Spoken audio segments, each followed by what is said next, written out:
So today we're going to do a mini training on some advisor best practices, tips and tricks, and we're having one of our own CAOLA advisors lead today's training. So her name is Mary Coleman. She'll be happy to go over what she's learned, what's worked for her, what hasn't worked for her. And as I said, this meeting is being recorded, so we'll send that out over a weekly update next week, and you can watch it back at any time. All right, Mary, I'm going to kick it off to you. Thanks, Keisha. Hi, everybody. As Keisha said, I am one of the CAOLA advisors. I actually work here with Cumberland Valley School District. So you may hear a bell go off here shortly as they change classes. So just disregard that. So the first thing that I find to be one of the key ingredients for, an advisor is communication. And there's all forms of communication, whether it's in person, email, through Teams or Zoom, or a phone call. You also want to take into account how often you're reaching out to your students. So I typically try to reach out to my full-time students anywhere to 2 to 3 times a week.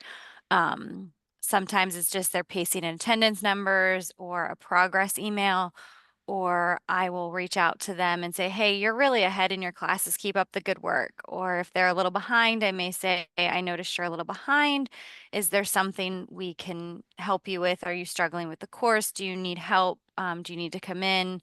That type of communication. And then there's your part-time students where I try to reach out to my kiddos at least once a week.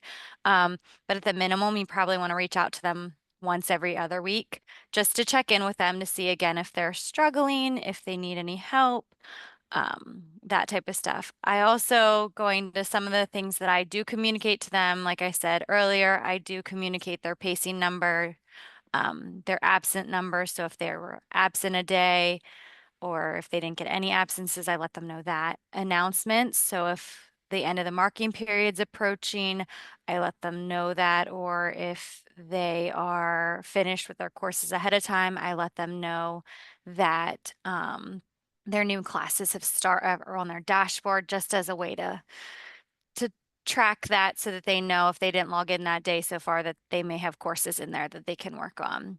Also sending the progress reports or just general communication, like I said, whether it's positive reinforcement, asking if they need any help, if they're having any technical issues that maybe I can help them with, or if they're, maybe I noticed that there's an issue with the actual LMS or logging into Genius, and I will communicate that out to them as well.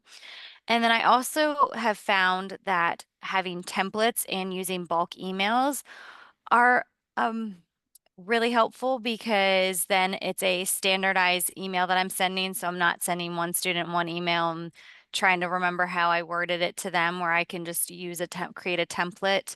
Or if it's a announcement, I can do a bulk email and send it to all of the students through Genius, rather than having to send them individually.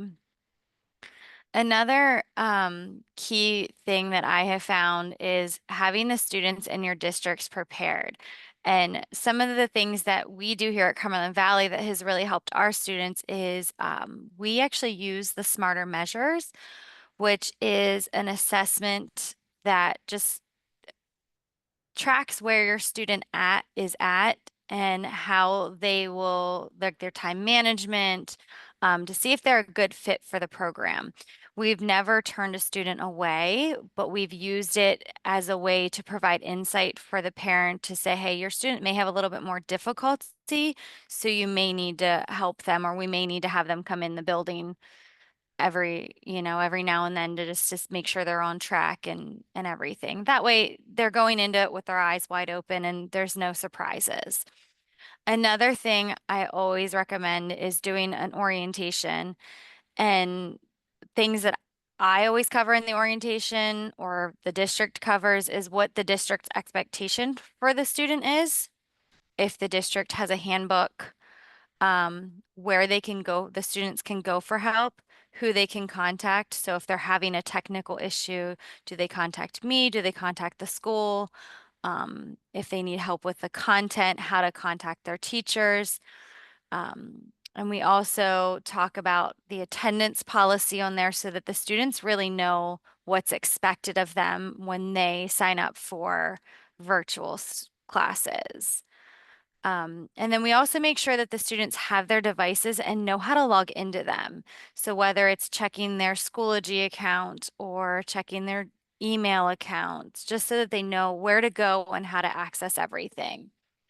And then as far as the district preparedness, one of the big things is making sure if you have kids that are taking an AP course, just make sure that you have the AP books on hand, or, if you need to order them, or if you have kiddos that are in elementary school and they need the supply kits or the toolkits, workbooks, just ordering them in enough time so that the students have all of those.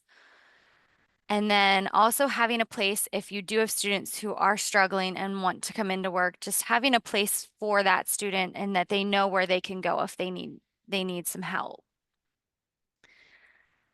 Some of the best practices that I have found that have really worked well here at Cumberland Valley is we try to stay with the same LMS for the entire year, if at all possible.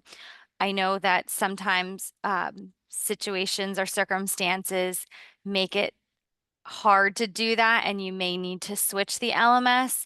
But if at all possible, trying to stay in the same LMS so that the student is getting the consistent learning and that they know how to use the platform and not switching out a platform on them. And then we also here at Cumberland Valley have meetings at the beginning of the year to establish kind of protocols and how we want to handle things if, so if I have a student that comes in towards the end of the marking period, how do we enroll them in their courses, what courses to enroll them, just so that it's a smoother transition for everybody and that your program runs more efficiently. And then a couple things that I've learned over the past couple of years of advising, I've actually started each year. I send out a welcome email to all of my students, and I ask them to send me a screenshot of their dashboard, and just something fun about them, so that I have something that I can interact with them about. Not all the students do it, but it is neat to find some of the students that do reply, and some of the things that interest them. But I also have started where I do a recording, and like welcoming to their course, like their class. And I send that out. I send a recording on how to upload documents. So if they're using Google Drive, how to save it as a PDF and then upload it. And I also do a recorded video on just launching their courses and showing them that all of their courses may not be in the same LMS, and how to launch each one specifically so that they see all of their courses. And I found that by sending those three things at the beginning of the school year, it has really cut back on the number of students that say, I'm not sure how to submit an assignment, or um, seeing the feedback that the teacher said they submitted a blank assignment because they've shared just the Google Doc versus sharing a PDF version with them, because most of the time our teachers here are not local teachers, so we're using the vendor teachers, so they don't have access to the Google Drive. And then the other thing that I've found that's been really helpful is and I know sometimes it's not ideal or very easy to do, but doing a one-on-one orientation when possible, because then you can really see if the student's having trouble logging in, and really answer those one-on-one questions with a student. It also helps to create more of a bond with that student so that they know that they're not just talking to a computer screen. And then that's really all I had. Does anyone have any questions?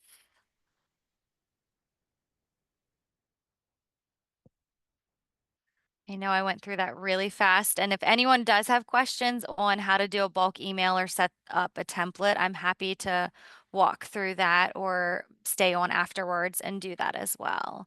Keisha, do you have anything you'd like to add? Yeah, so excuse me, sorry, I'm under the weather. I just wanted to quickly interject in regards to Smarter Measure, which is our free assessment tool to assess how ready a student is to be an online learner. That is a free value add from CAOLA. So that is free for all of you to use. If you need credentials to access Smarter Measure, you can contact your CAOLA account manager and we can get you set up in Smarter Measure. We're also happy if you need kind of like a little overview on how to use it. We're happy to do that as well. That's all I had. You did great, Mary. Thank you.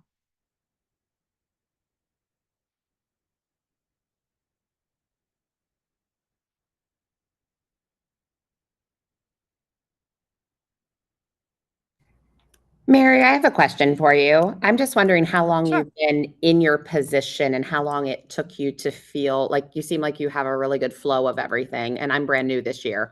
So I'm just wondering how long you've been in the position and how long it's taken you to feel this way. Sure. So I've been with Cumberland Valley. This is my 4th year. Um, and I'm gonna be honest with you, it probably took 2.5 to 3 years to finally find what really works and what, it's a lot of it is trial and error. Um, but starting probably my 2nd to 3rd year, I really started like I felt like I had a good solid footing. And I mean, Keisha and Brian are fantastic because they do a lot of mini trainings. The knowledge base is also super helpful. And there is also, and I believe Keisha can probably pull it up a lot quicker than I can. But they have a YouTube playlist that has some videos on how to do stuff, and I've found that those have been super helpful in helping feel a little more confident as well. Okay, thank you very much. You're welcome. And please, like I said, feel free to reach out. I'm happy to share my email address with you guys if you have other questions. Thank you. Becky, I just wanted to let you know you're not alone because I just started last November, and just the knowledge power of like I go to Mary a lot when I need extra help and stuff like that because I know she's been in the position, and the same Keisha was an advisor too. So just having that knowledge power of being able to talk to others, I think has really been helpful for me. So good luck. Thank you, Ashley. I'm lucky. Keisha was actually at Halifax years ago, so from the intermediate unit. So I pick her brain very frequently and ask lots of questions. And I'm always happy to help. I did just quick interjection. I put a link to our advisor training playlist in YouTube into the chat. You can also find this by going to our knowledge base and then going to the training library folder. We will be working on updating these for the current school year. Not much has changed. Most of the how-tos have stayed the same, but there are a few little ins and outs that change in Genius from year to year. So we'll get those updated as the year goes on as well. And I did throw my email address in there too. Perfect.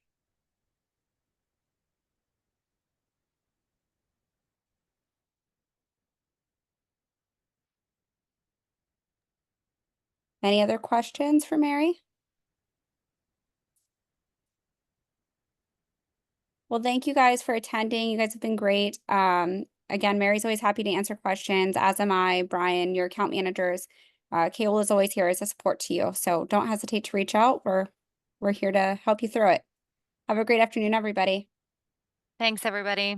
Thank you.